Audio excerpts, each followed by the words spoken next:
President Uhuru Kenyatta, who also serves as the chairperson of the African Leaders on Malaria Alliance, is calling on Kenyans and the Africans at large to strike a balance between response to COVID-19 and sustaining efforts against existing health threats such as malaria.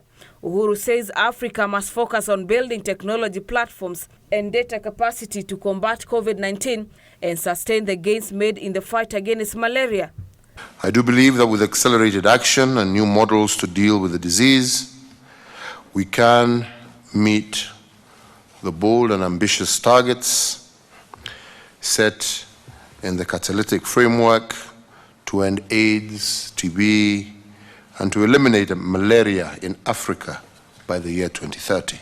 The head of state says African nations must endeavor to end malaria, which has ravaged communities for decades and is considered to be largely an African problem within the sub-Saharan Africa.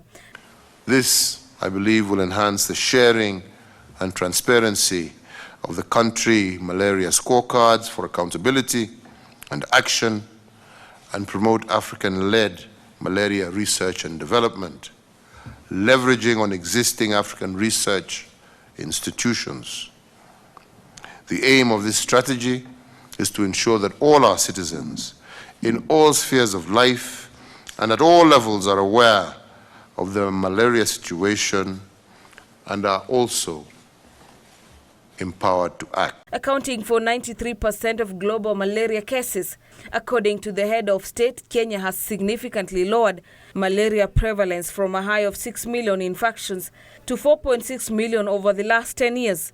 This progress has been attributed to the support and cooperation between the government, development partners, and our frontline health providers.